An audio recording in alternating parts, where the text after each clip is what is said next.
But yeah, no one has seen probably more basketball from a media side than you have. You mentioned the 70s, so you got to cover the 76 team as a student at IU. What a great ride. And you got kicked off the bus by Bob Knight.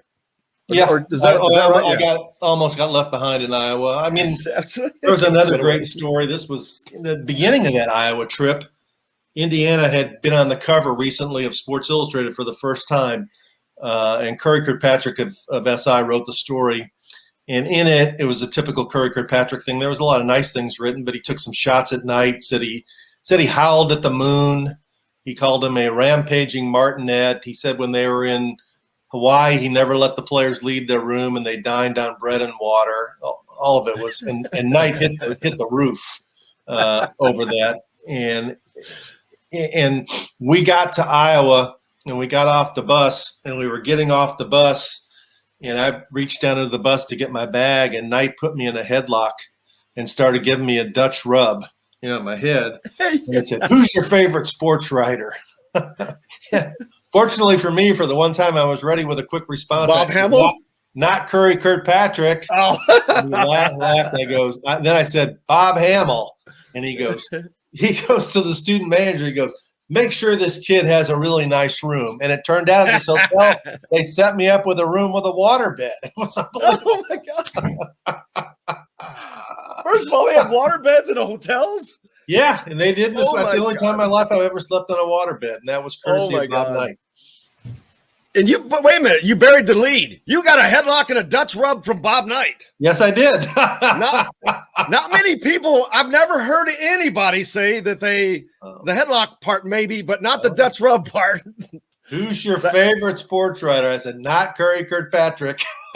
Oh man, that is a great. I've not heard that story. That is unbelievable. I've got plenty of Night stories. I'm sure. I can only imagine. I was only around. I mean, I went on 2 trips. The first one was Northwestern, Wisconsin, and it was great on that one too. At night, after the players were in the room, like it was a Saturday game at Northwestern, and on Friday night at the hotel, late night snack, they were like, you got cookies and milk or cookies and a soft drink or whatever. And the knock on my door was there, and it was Mike Krzyzewski was the GA, and he was in charge of making sure everybody got cookies and milk. And I got my cookies and milk from Mike Krzyzewski. Please, when are you going to start writing the book? I know. I reminded that. Coach K had me on his radio show one time, and I reminded him that. He didn't remember, but I certainly did. Oh, I guarantee it. He was just the guy. He was just the guy that screamed at like everybody else. My brother, Knight and Krzyzewski were doing a camp quickly in Charlotte. My family lives in Charlotte now, but when I was younger, I went down to visit my brother. They were doing a camp somewhere to a school, so we went to the school.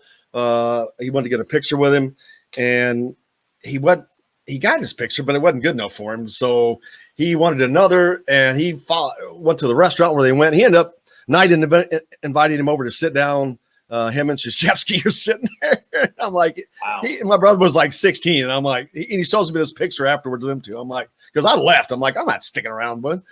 And I just laughed. But yeah, just funny times how you can have when you're in the right place at the right time, I guess.